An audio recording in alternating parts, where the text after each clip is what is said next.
Arquitectura egipcia. La arquitectura del antiguo Egipto se caracteriza por su monumentalidad. Entre las construcciones más importantes, se encuentran las pirámides y los templos. La arquitectura del antiguo Egipto era un sistema muy constructivo, adintelado de sólidas columnas. Todos estos monumentos eran hechos por los campesinos, cumpliendo con un tributo hacia el faraón. Para entender su magnificencia, hay que tener en cuenta los siguientes condicionantes. Ideológicos. Poder político fuertemente centralizado y jerarquizado. Concepto religioso de inmortalidad del faraón en la otra vida. Técnicos. Conocimientos matemáticos y técnicos, a veces desconcertantes para la época. La existencia de artistas y artesanos muy experimentados.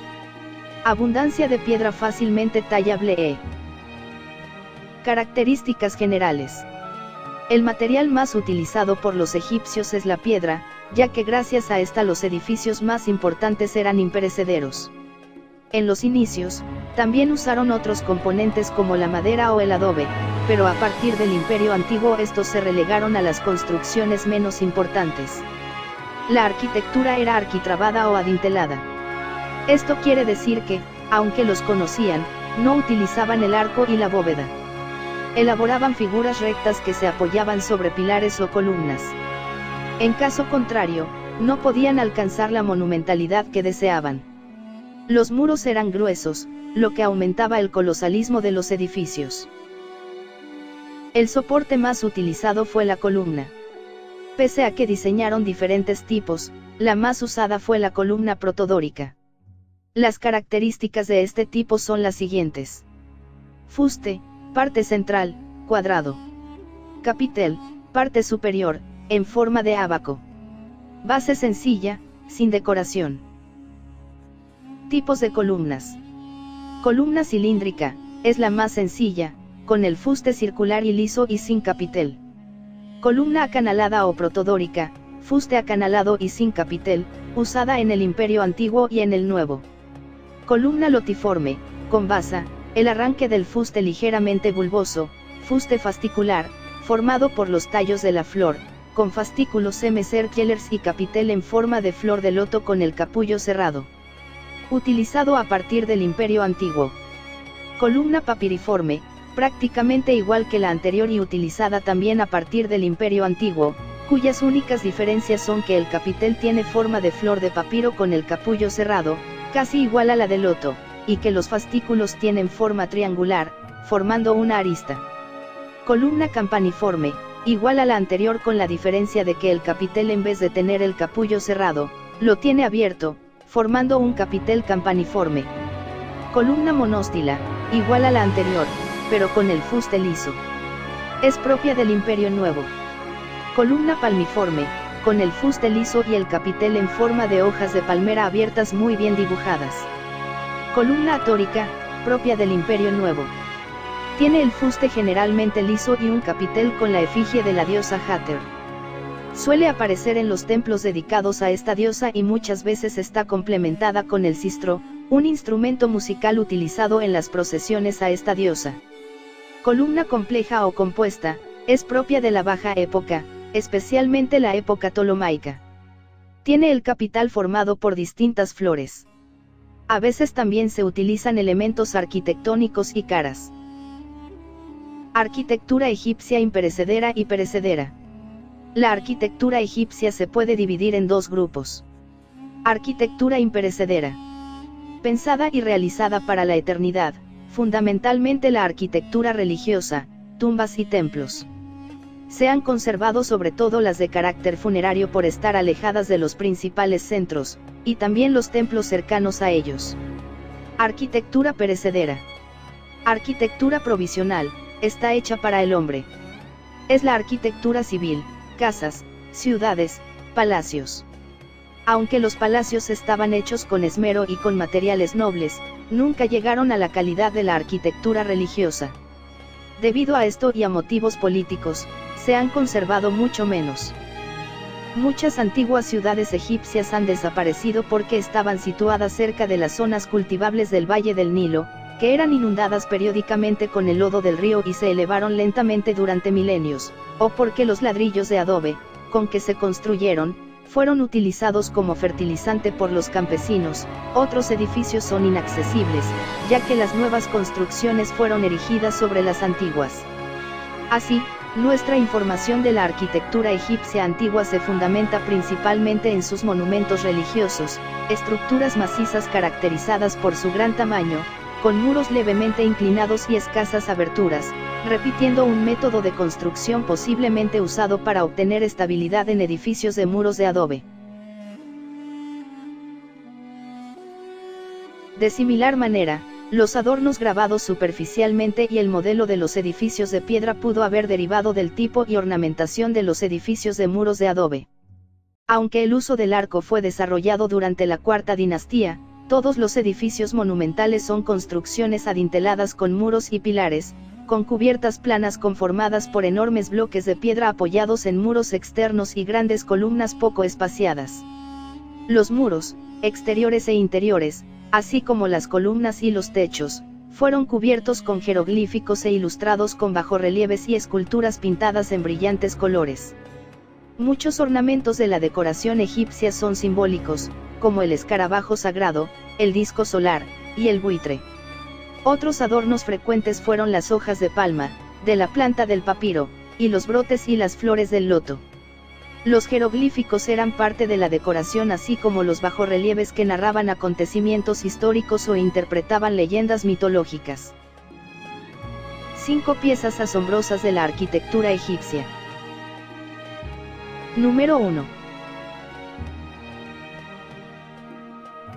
El templo solar en Abu Ghurab. Este templo fue construido en honor al dios Ra bajo las órdenes de Nausir-Raini, un faraón de la dinastía V. Si bien se encuentra en ruinas, aún es posible apreciar algunos detalles de su fantástica arquitectura. Gracias al hallazgo de otros templos similares, fue posible realizar una representación de su estructura original. Contaba con un altar, destinado a los sacrificios para el dios del sol, un obelisco con una altura aproximada de unos 35 metros y también se encontraron vestigios de una barca solar de adobe, que tenía una extensión aproximada de 30 metros. Número 2. Los colosos de Memnón. Estas dos gigantescas estatuas de piedra son los restos del templo funerario dedicado al faraón Amenhotep. Tienen unos 17 metros de altura y fueron talladas sobre enormes bloques de piedra. La forma en que se transportaron hacia ese sitio continúa siendo un misterio. Como si el detalle de las formas humanas en posición sentada no bastara para dejarte completamente anonadado, el coloso del lado derecho tenía una particularidad sumamente original. Solía emitir un sonido agudo y prolongado todos los días, a la salida del sol. Esto dio pie a muchas leyendas entre las que se afirma que se trataba de Memnón, el hijo mítico de Aurora y Titón, quien murió a manos de Aquiles el Vengador. Como quedó apresado en el interior de esa estatua, suplicaba cada mañana a su madre Aurora, quien lo envolvía con los rayos del sol en forma de abrazo. Los científicos no son tan románticos y afirman que el sonido se produce debido a las vibraciones entre las grietas de la piedra producidas por el cambio drástico en la temperatura. Número 3. El templo funerario de Seti I. Este hermoso templo que fue erigido para obtener los favores de Osiris, está construido sobre una pendiente y tiene forma de L.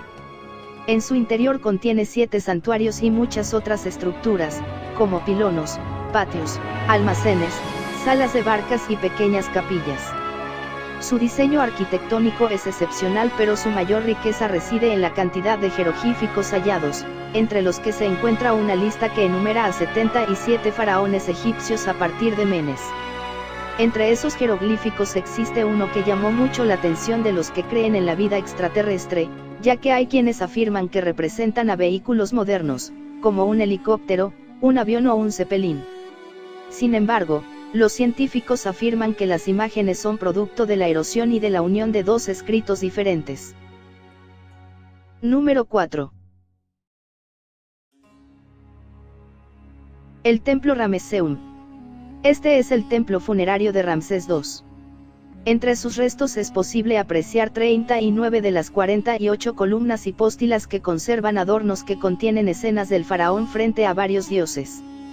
El techo es astronómico y tiene representaciones de estrellas sobre el fondo azul. En el primer patio exterior es posible apreciar los restos del coloso del Ramesseum, que medía unos 19 metros de altura cuando estaba en pie. Al observar este coloso siempre se plantea la interrogante de cómo se realizó el traslado de esa monumental piedra, puesto que pesa en el entorno de las 1000 toneladas. Número 5.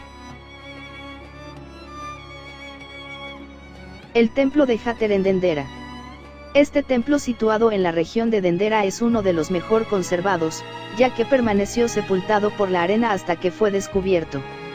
Es posible visitar cada una de las partes del complejo y apreciar la riqueza de su decoración. La primera sala hipóstila está completamente dedicada a Hathor y está ricamente adornada. Pero esta no es la única sorpresa que aguarda a sus visitantes. En una terraza es posible apreciar la tumba de Osiris, donde se realizaban ritos religiosos en su honor en busca de su resurrección. En una de estas capillas es posible apreciar el famoso zodiaco de Dendera, si bien el original se encuentra en el Louvre, que contiene imágenes de Tauro y Libra. También cuenta con una cámara bajo relieve, que es conocida como la lámpara de Dendera, cuyas representaciones han generado especulaciones entre los que creen en la teoría de que los egipcios tenían contactos extraterrestres, ya que ellos pueden ver en los grabados la representación de una lámpara. Sin embargo, los científicos afirman que la imagen en realidad corresponde al dios egipcio Horse-Matayu. La creatividad de las obras arquitectónicas de la civilización egipcia es digna de admiración.